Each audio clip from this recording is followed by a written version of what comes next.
Episode 129, Above Ground Podcast.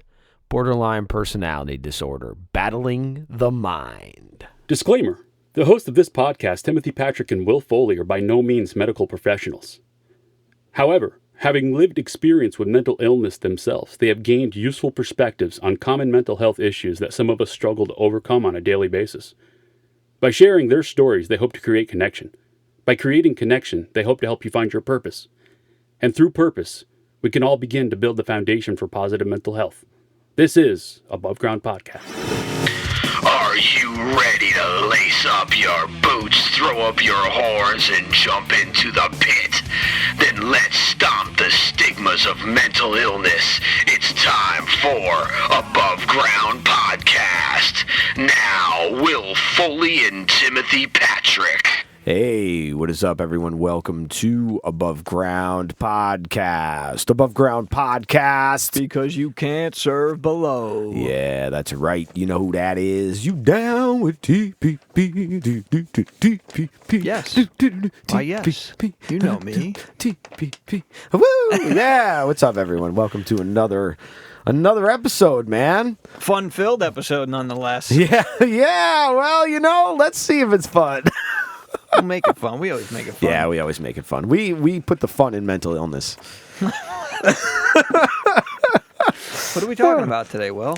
Actually, Timmy, we're going to talk about borderline personality disorder. And that's not something that I'm super familiar with, to be honest with you. But I know that reading through descriptions of it, I know that there's a couple of things that I can see in my own diagnosis that could be part of that. So it's curious. I'm curious to see what your diagnosis over there is.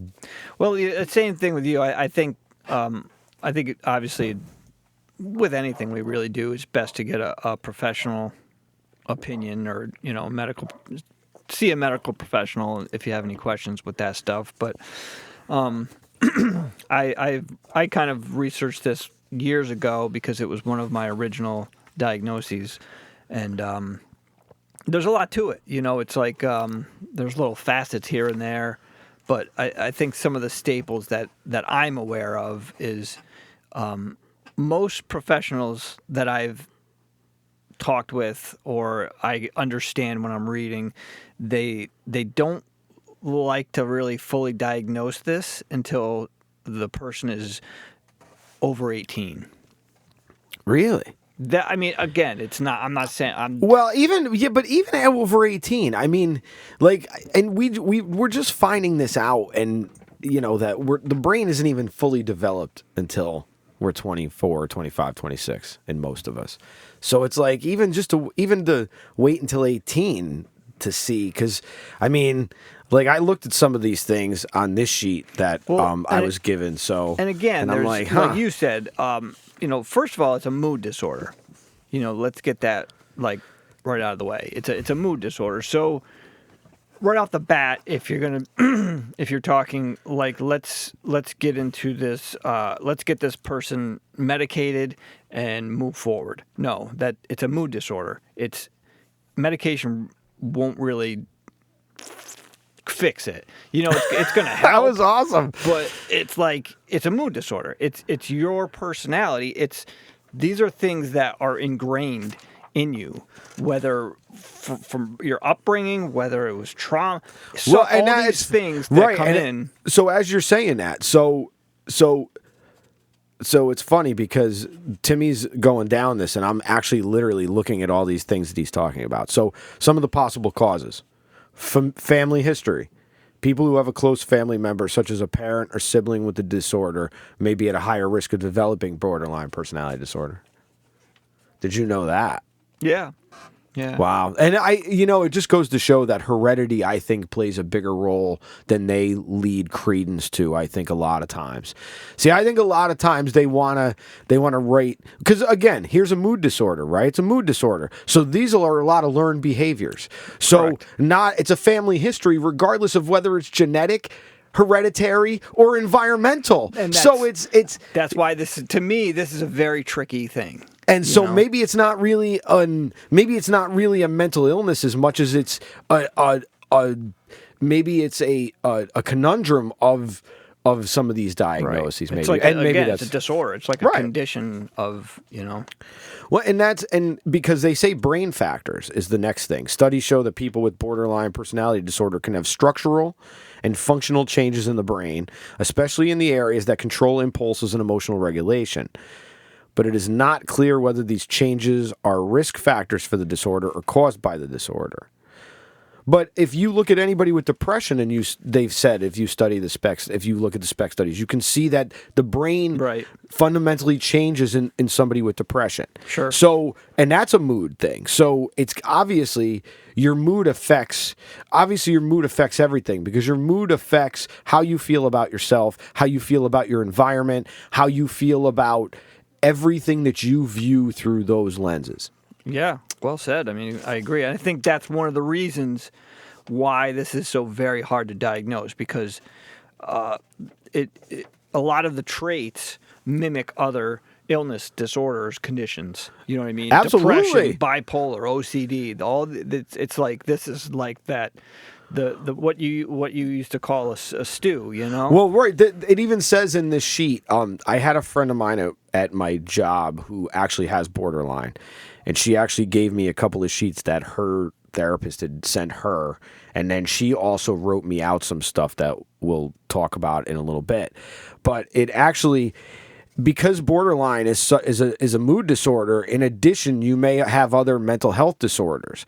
Just like Timmy was just saying, depression, alcohol or other substance misuse disorders, anxiety disorders, eating disorders, bipolar disorder, PTSD, ADHD, or other personality disorders. Now, as someone who has a diagnosis of bipolar 2, my mother has a form of a bipolar. Schizoaffect is a form of bipolar disorder.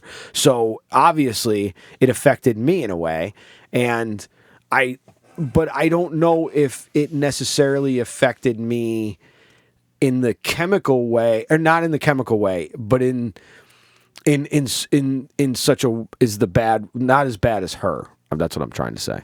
And Sure, I'm not trying to compare it. Yeah, but no, I know exactly what you're saying, and that's what and that's another, again, back to the hard to kind of diagnose, because it just mimics a lot of traits from others, and I think when it comes down to it, the more criteria you meet, then it would be labeled a disorder or a diagnosis or whatever you want. You know what I mean? Otherwise, it's it's things that. To me, it sounds, and I didn't mean to cut you off. No, it's all right. To me, it sounds like a fragmented person's emotions. It's almost like borderline personality disorder would almost be like a 4 or 5 piece puzzle of just stuff that you've kind of discompartmentalized, like pieces that you've displaced that need to just be put back in place again. It's almost like a Rubik's Cube in a way, because there's so many different levels of it. That's the problem. And see, like I'm looking at so we have a list here of typical characteristics. Okay. Efforts to avoid real or imagined abandonment, such as rapidly initiating intimate physical or emotional relationships or cutting off communication with someone in anticipation of being abandoned. Dude, I can name... I know. So, like, automatically right there. So, I mean, I already have a fear of abandonment. And I am in full, on metal jacket mode right now myself. And it's like... They're really... they're heavy in that soup. Yes, you know what I mean? A pattern of intense and unstable relationships with family, friends, and loved ones, often swinging from extreme closeness and love to extreme dislike or anger. Wow, who does that sound like? Damn, sounds like the parties involved here. Distorted and unstable self-image or sense of self. Wow. Yeah. Holy shit Exactly. balls. That's when I read when I started, I was like, yeah, this is totally me, but... Impulsive and often dangerous behaviors, such as spending sprees, unsafe sex, substance abuse, reckless driving, binge eating. Please note, if you have these behaviors occur primarily during a period of elevated mood or energy, there may be signs of a mood disorder, not borderline personality disorder. So it gets a little. It does get a little tricky. It does get tricky, and I know again one of the things that you may not have been on that sheet is most people that have BPD have a difficulty regulating their emotions. Yes. And that's a big thing. You know? Oh yeah, dude. Chronic feelings of emptiness. Yeah. Inappropriate, intense anger or problems controlling Outbursts, anger. yep. Outbursts. Yeah, I've been there. Intense and highly changeable moods. Mood swings, I've been there. check. Mood swings. Check. Chronic abandonment. Check. Impulsive and irrational behaviors. Yeah. Recurring thoughts of suicidal behaviors or threats. Check. Self-harming behaviors such as cutting. No, I have not, and I don't know if you have any. No. That is something like quite honestly, I'm kind of. I don't want to get into it. Yeah. In another life, I might have liked shit like that. Let me just say that we're here laughing about it, but we take it seriously. We're not. This laughing is serious. At you. We're not laughing at the you. illness. We're or not the laughing at the disorder. right. It's we relate to it very much so. I think that's why we're laughing. Yeah. Because it's very relatable for both of us. And Will and I, we've said it before. We have a lot of the same kind of issues, we'll call them. Yeah, we have hurdles. the same. We have a lot of the same hurdles of the human condition. Some of them are different, but a lot of them are the same. We share a lot of the same ones. Yeah. So it makes it easy to relate to these. And it's hard because here's the thing about a mood disorder that I've found out over the years of mine is that mood disorders are all basically the same. There's some different names. So, of course, they cross over every echelon of what it is because everything is related again. So, like, and I think that's part of the big deal. It's like we separate everything again. And this is the utmost, I think that this is the utmost mood disorder because to me, it's like, you have this borderline personality disorder where you have these different fragmented parts of your personality that you can't quite connect back together because you're missing pieces. Right. Or those pieces have been popped out. And it really, I don't know the term I want to use, it really affects one's life, you know? Oh, absolutely. I mean, it really has, work, relationships. I mean, it's full circle. It really just takes its toll on people, whether it's, it did basically damage many areas of your life. It says here, actually, on the sheet that you gave me, it can negatively affect intimate relationships, jobs, school, social activities, self-image, which can also result in repeated job changes or losses, not completing an education, multiple legal issues, conflict-filled relationships, marital stress or divorce, self-injury, such as cutting or burning, frequent hospitalizations, involvement in abusive relationships, unplanned pregnancies, sexually transmitted infections, motor vehicle accidents, attempted or completed suicide. Or just some of the things that are related to this. Yeah, wow. And on this piece here, this is from a long time ago, so I don't know if there's a name attached to it, but I did obviously get it off the interwebs. But it says here that you can change the relationship by managing your own reactions, establishing firm limits, and improving communication between the two. This is, I guess, considered if there's a relationship with one person that has BPD. There's no magic cure, but with the right treatment and support, many people with BPD can and do get better, and their relationships can become more stable and rewarding. In fact, patients with the most support and stability at home tend to get better sooner than those whose relationships are more chaotic and insecure. Whether it's your partner, parent, child, sibling, friend, or other loved one, you can improve both the relationship and your own quality of life, even if the person with BPD isn't ready to acknowledge the problem or seek treatment. And as we know, we've talked about DBT a lot on here, and this is where DBT really came into play is to help with BPD. Yeah, so did CBT. They're both for both because they're all about altering how you view yourself and how you view situations and that's what it is. It's changing your perception, changing the way you think, and again, that's why it's like you can't, there's no medication that's really going to do that for you. This is one thing that you actually have to, you should do the work in any healing process, but this is like, you need to do the work on this. I am going to second Timmy on this. Dude, this should be in bold, black fucking letters. You need to do the work. Yeah. See, here's the thing. So I kind of wanted to talk about this too, because therapy is super important, I think, personally. And at some point, everybody needs a therapist. I'm sorry. Life is a full contact sport, man. And there's nobody that gets out alive and nobody gets out unhurt. So we all play hurt. That means we need doctors to get us back into the game. That means your therapist. And if therapy, but again, you have to look at therapy as something that you want to do. And too many people don't want to do therapy that should. And everybody should go to therapy at least once in their life. Yeah, because it gives you a lot of perspective, man. Well, there's a lot of people that talk about healing, but don't want to fully engage in the process of healing. Well, and I think that people don't really want to heal themselves because they're afraid. I don't. I don't think that they want to take the responsibility of it because then they have to do something. But I will say this, dude, the pull to do something after that starts to fire you up is very hard to shut off, man. Because that momentum starts kicking your ass down the line, and you're like, next thing you know, you're three steps ahead farther than you thought you were. Right. But you could still be 3 steps behind if you didn't get that momentum and you didn't keep that momentum going. And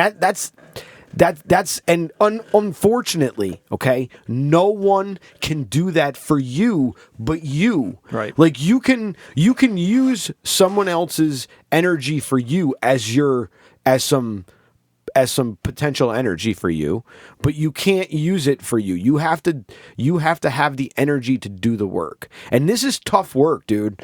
And look, man, I'm going to use a really overused term. Ugly fucking crying. You want to talk about ugly crying? You do a month of therapy and you talk about your deepest, darkest insecurities about yourself and these things that you think and say and feel, and it's amazing when the integration kicks a gear in and you feel that, and you don't even know it happens. You wake up and it just happens, right. And you don't know what the fuck hit you because you uncovered, you dug up so much earth. Yes, and it's like something already, like you've already like stirred up something, and and it can't help the past come out, and you gotta,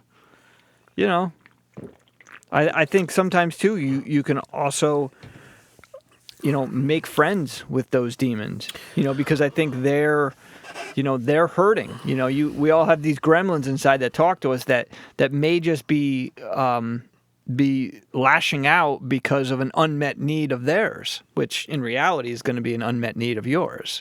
Make friends with your demons, okay? Friend them, invite them to the holiday party, get to know their families, send birthday cards, send Facebook messages, okay? Your demons are there to tell you something. They're not there to torment you. They're there to teach you. They're teachers. Okay? Everything is a teacher.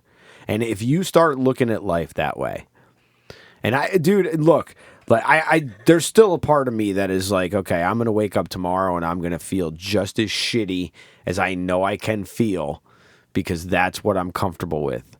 But for some reason, I can't take the smile off my face right now. And it's not like I can't stop. Like I'm just like, okay, it's just like a forward motion. Whatever's going to happen is going to happen, man. You're right. And that's, that boulder is cruising. That's right. It's forward motion no matter, and that's the thing. There's no timeline. There's no one there to tell you how quick or slow or whatever. But that's what it is. It's moving forward, whether it be baby steps or whatever. But real quick, I just wanted to read this little thing because it's got some of the recognizing the signs and symptoms of BPD. So recognizing the signs and symptoms of borderline personality disorder is not always easy.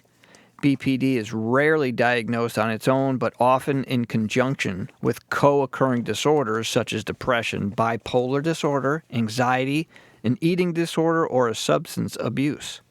Your family member or loved one with BPD may be extremely sensitive, so small things can often trigger intense reactions. Once upset, borderline people are often unable to think straight or calm themselves in healthy ways. See, and that's the thing. It's always that, some people may be able to do it, but is it in a healthy way? The healthy way is the big key, That's what right? I mean. Yeah. Yeah, That's what it's, Yeah, and it must be because of most time, and it even says here, I was going to say something very similar to this, but they may say hurtful things or act out in dangerous or inappropriate ways. This emotional volatility, volatility, can cause turmoil in their relationships and stress for family members, partners, and friends. So that's what I was going to say is like lashing out and doing, you know what I mean? Like almost sometimes, not really, obviously not thinking what you're saying or doing and just, Well, I got a real life example here for you. All right. So my friend Missy that I work with has BPD, and she is very forthright with her shit, man. Her and I talk all the time. She actually told me the other day she was proud of me because I finally got my car out of the ditch and I'm on the side of the road again. She's like, you stop spinning your wheels, you stop doing it. Like, you've literally gotten... I like that. You've literally gotten the car out of the ditch and on the side of the road. Yeah. And I started to think, I'm like, okay, is it time to set the GPS? Is it time to fix a flat tire?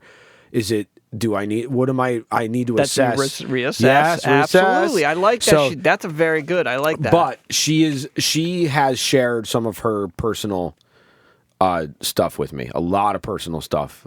But she actually sent me home with some stuff that she wanted people to know about BPD because she has it and she is so.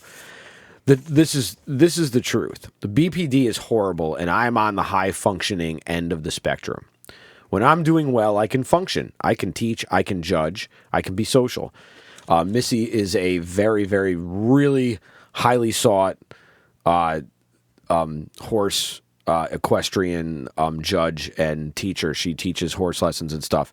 And she has a farm out in Sprakers, and she teaches horseback riding lessons, equestrian lessons. And she is awesome.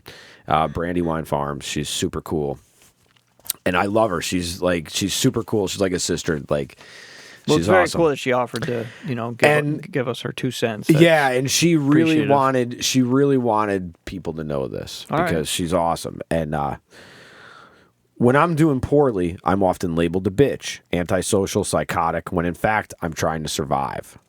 I'm a shy introvert that will not speak unless spoken to. I just want to live and not get more upset so I don't die. And there's a lot of stuff that happens. And she calls it the blue screen of death. That's when she just loses sight of normal stuff, and it's black or white, no gray, all good or all bad. There's no middle ground for me. Irrational thinking for yeah. sure. Oh yeah.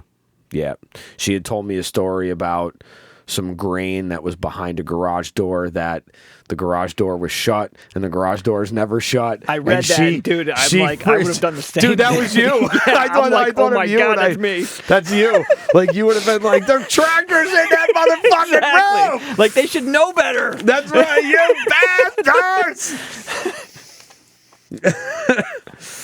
Yeah, and it's, here's the thing, man. I've been depressed for so long that I have to laugh at my fucking depression because my depression is a fucking joke by now. And it's comical. So it's like we have to laugh at some of these things because, dude, it's just, life this is the reality. This is the reality this that is we an all actual live in. person living with BPD, and we're reading, stuff, and I'm sure she wouldn't mind that we're kind of getting a little chuckle out of it. It's not like we're not at her expense. Yeah, it's just no. And so she has found that most times when she gets the blue screen of death, and that's what she calls it, that she's completely overwhelmed. And that's what happens is she gets really completely overwhelmed. See, and that's the thing with mood disorders, too, that I found for myself, is that if I'm under a high amount of stress, then the inner firing squad the circular firing Absolutely. squad turns inward and it starts shooting me with all the insecurities, shooting me with all the feelings, shooting me with all the emotions, shooting me with all the less thans, the not worthies, That's a big one for me. Is just overwhelmed. That's when It's I know. Like overwhelmed. if I Oh, start yeah. to feel overwhelmed, I'm like, I need to step back. I need to let go of something or whatever because nothing good was going to come of this. Well, and I've gotten better at that myself. Yeah. I've actually been able to I have to give myself a little credit. You can give yourself credit. because I've set some boundaries and I've stuck to those boundaries in recent times that they've been tried. Nice. And they don't always feel good because Of course not. they're boundaries to protect me. Right. And it's like, and it sucks because I don't necessarily want to protect me because I need this. But then there's the other part of me that says, dude, what you're going to get out of it is not worth what I know you're going to put in, That's man. funny that you say that because I understand that. It's like almost like, I guess you could relate to like exposure therapy. Like I always say that to my therapist. I'm like I set these things up and then I do it and I'm like, okay, like I survive. But then I'm like, wait a minute though. Like sometimes I feel like it's almost like I'm running from it or avoiding it. And she explains it that I'm not, but I'd still feel that way. I don't want to avoid anything. Right. And I got to be honest, and I got to be quite honest with you. And obviously from our conversation over the last week, I'm not avoiding a goddamn thing at this point. Yeah, no. And I think it's good that way because And then I it's out think in the that open and it helps me. it needs to be out in the open for me because, well, I mean, as much as I'm willing to get out in the open and Right, stuff. but like because again, like things are just like conversations start and they go a certain way. And, you have to start looking at what the universe is showing you. I actually like not to be all fucking goo fucking shit, but it's like I recently stopped and recently asked for help. And I recently just let go. I'm like, look, man, I can't, and I don't like. This is not God. Okay, there's no God there. Okay, you like all these people that want to. No, okay, like I don't buy into that nonsense. There's a spiritual force. I don't want to I'm tired of the argument about whether it's God or not. For me personally, I don't think there's a God, for you. but it can be anything for anybody. Yeah. But don't push your God on me because it's not my God, and that just doesn't do anything for me except make me know who you are. So anyways, you asked for help, which But is I good. asked for help, dude, and I feel like it's almost like I'm getting answers in small ways. I may not always like the answers I'm getting, but I don't have to. I asked for it. And am I going to be mad? Can't be mad. I asked for it. You asked for it. That's am I good. going to be sad? I can be sad, but I can't because I asked for it. But And you know what? I think let me just say this though. I think it is okay to be sad or mad. It's Well, fine I to am. feel those I and am. feel it and go, okay, this is, and then like you said, this is what I asked for. I can be. It's perfectly fine to be sad or upset or whatever it is, and then now, okay, now let's move forward. I'll deal with the sadness when it comes again. Because the sadness actually taught me a lot this last batch through. And I experienced something that I have never experienced in my life that I'm not going to get into because people would probably want to commit me. But I'm going to hold on to it because it's mine and nobody else fucking matters. So as far as their opinions about that. So it doesn't matter. Well, I don't want to interrupt you, but just back to BPD really quick. Yeah, and I'm sorry, I didn't. No, mean to it's get all off on a right. tangent. I just wanted to say something before I forget. That I think and I talk about this with everything, but even you know this, you can't neglect your physical health. No, not at all. I mean, physical health, mental health, same. So it's all the same. Whether it's BPD or not, eating right, exercising, getting quality sleep, setting boundaries, working to overcome things. learning DBT or going to therapy, or maybe you can find a BPD group, peer group that is in your area. Any of these things, we both would recommend highly. Oh, absolutely. Go for a walk. Get Yeah, out. Get some that kind of vitamin D. stuff. Yeah. It's coming to be winter. If you're here in the 518, obviously snow is probably going to come. So, you know what? One of the coolest things here is you can go cross-country skiing. You can go snowshoeing.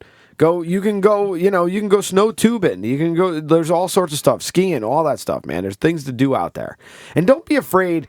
I know I actually went to a show by myself recently, and I go a lot of places by myself now.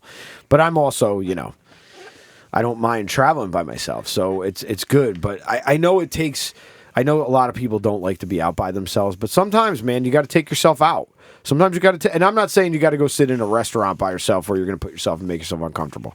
But I'm saying take yourself out. Take yourself to a new art installation that you wanted to see. Go take yourself to that yoga class or that sound bowl healing thing that you wanted to go to, or go get some acupuncture, but go take yourself to do something.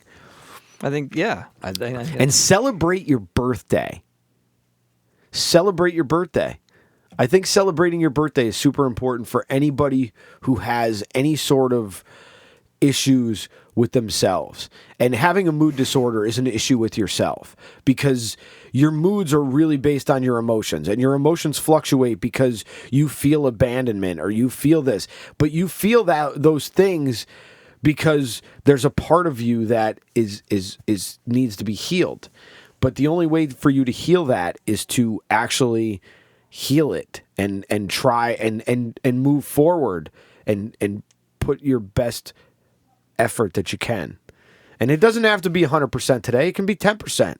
You can even just take your foot off the... Yeah, I think that's the thing that a lot of people don't realize is, I always say, like, I do the best that I could in that moment. So, and like you said, the best that I can do or the best you can do is going to differ from day to day.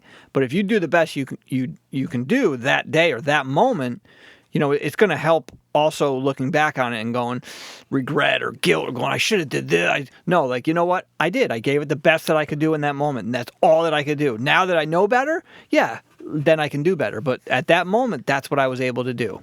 Right. And I'm right with you on that, man. You can only do the best you can do. Yeah. And, it sucks because, unfortunately, the best you can do at the time may not be good enough for others. And that is a fact of life, man. You unfortunately, like, that's on your them, best. Though. Your best is not going to satisfy everybody. Right, and that's on them. I don't think that's a reflection of you or who you are, your worth, or anything like that. Yeah, you may feel like it is. I think it depends. I think it depends on where you're at and what exactly we're looking at. I think that because I think, again, everybody has responsibility in all their interactions. Like, they have a certain amount of responsibility in them, no matter what. So, yeah. Is there anything else that you that is on that sheet that maybe she wanted people to know or get out there for people to listen to?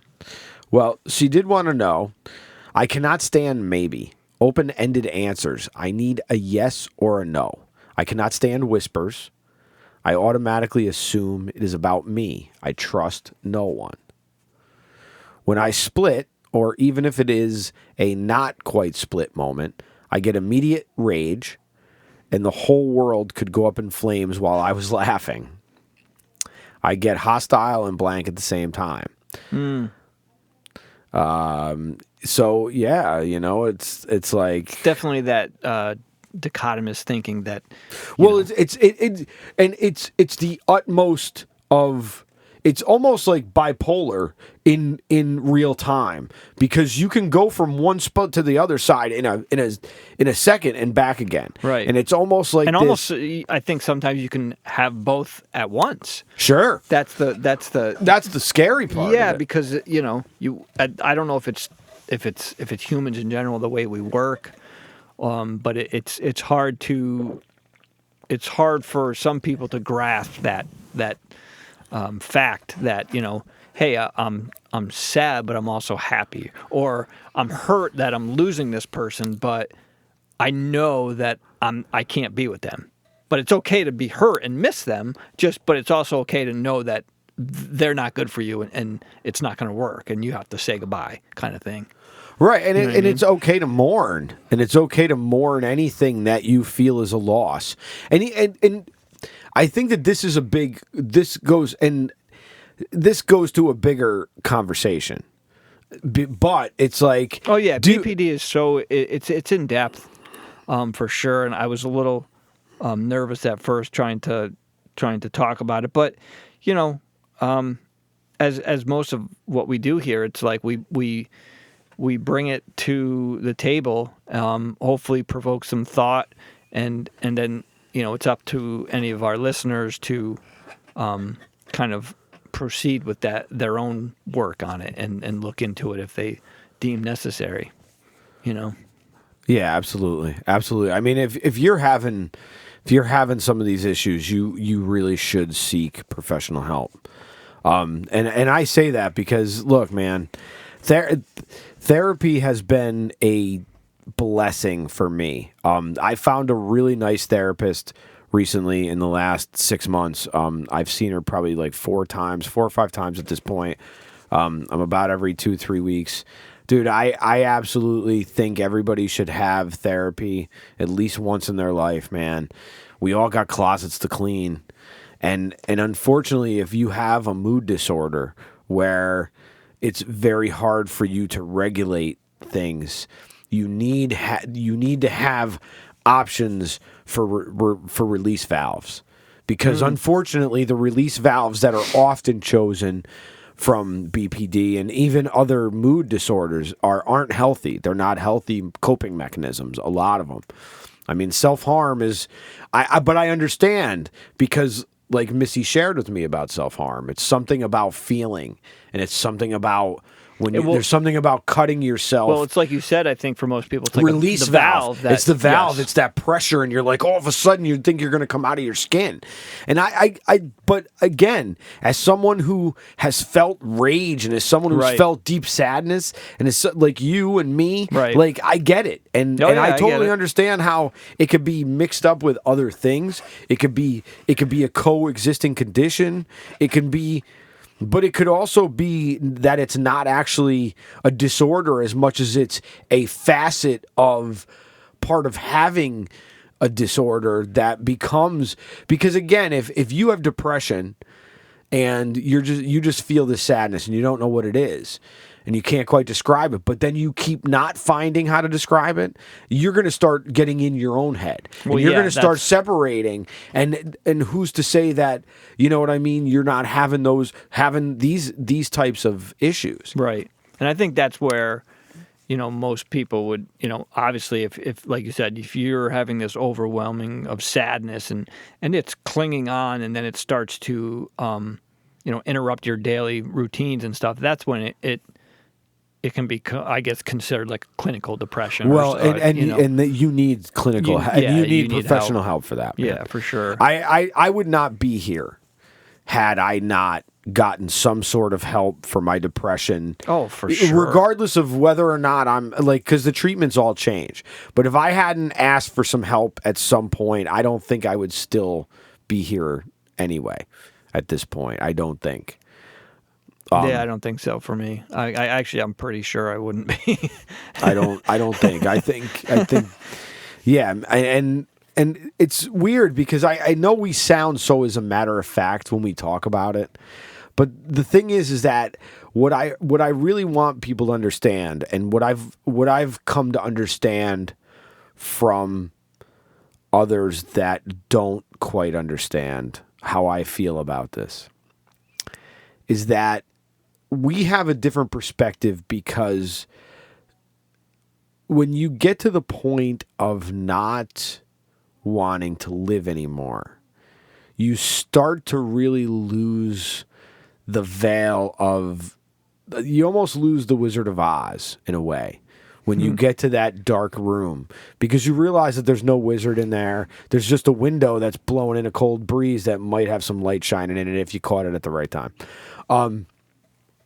And that dark room is very comfortable. It's warm. It's whatever you want. It's Pennywise. It's whatever your deepest comfortability is that room, because it wants you in there, because that's a nice warm feeling. Yeah, I think sometimes, like you said, whatever it is, I think it's whatever it is that maybe even we create. Yes. We don't realize it growing up or whatever, but as we create this warm little, safe, place that is depression, it's familiar. Yeah, it's very familiar. And it's very easy to put your shirt back on. Yeah, the man. door's open. Hey, come right on in. And you're like, well, I'm used to this space. All right, come on in. Come on in, Timmy. Yeah. So, I think you're right with that. It's tricky. This is all tricky stuff. But I've said it before, and I always stick to it. Is I think mindfulness is really the start. You really have to be mindful of this stuff, and as Will said earlier, reassess. Be mindful of these thoughts, be mindful of these feelings, and if you can get to a point where you can even journal and put them down on paper or track your emotions, write down what you're feeling, maybe even track your sleep. If you really want to get into it, track your sleep, track your breakfast, lunch, and dinner, whatever you're eating, and start to connect the dots after 3 weeks of tracking this stuff, and see if there's any kind of connection between, your no sleep, or you're eating shitty foods and your mood is off. You may find that. So being mindful is a huge help. Yeah, being mindful. Mindful, not mindful. You don't want to be mindful, man. You don't want monkey mind. But it's very easy to find monkey mind. Monkey mind is everywhere. It's hiding behind every bush, comes out every day, hangs out with you, jumps in the car, jumps in the back of the truck. Rah, rah, rah. It's get you thinking. It's all the gremlins going on in your brain. It's true. And I think that can really lead to split sometimes, man. Sure. Because especially if you're hearing those voices in your head, and we don't know where those voices are, you better put those voices down. You don't know where they came from. Yeah. You know what I mean? And you don't know who they are. And if you had no one there, growing up to say like, hey, that's unhealthy, don't do that. You don't know any better. You don't know any better. You don't so, know any better. You just think it's normal. Exactly. And it may work for you at age 7, but it's not going to work for you at age 17 or 24. I still talk to myself and it's still working. it may tend to be a big obstacle. So, again, be aware of these things and just stay mindful, for sure. Yeah, staying mindful. But that's a practice, man. Trust the process. And I say that because I needed to hear it myself, because I don't trust any process. But I know for a fact that I have been asked to trust the process. But by, like you said, you let go of some things. So by letting go, you're But actually I've let trusting. go. But I've let go trusting of that. the process. I know, and I have whether to. Whether you want to label it as that, you're by letting go is having faith that I don't have a choice, man. I really don't. That's kind of what, unfortunately, I think that's where it's gotten, man. Yeah. That's what life does to you sometimes. Life throws you curveballs, and sometimes, man, you got to swing at a curve because you never know when it's going to get just to the sweet spot of the bat, and you're going to crank that shit right out of the park. Yeah. So, well, hopefully we helped crank something out of the park tonight, and the episode worked out for people. Okay. Well, anyways, if you like this and you listen to it on Apple Podcasts, you can always subscribe. You can always leave us a review. Yeah, please. We haven't gotten a review in a while. Somebody write us a review. We're needy. We need a review. You can always listen to us on Spotify, Nippertown, Google Podcasts. Find us just about everywhere. Yeah. iHeart. Yeah. Audible. Yeah. And if you want, you can drop us a line at abovegroundpodcast@gmail.com. So until next week. Be well. Be safe. Be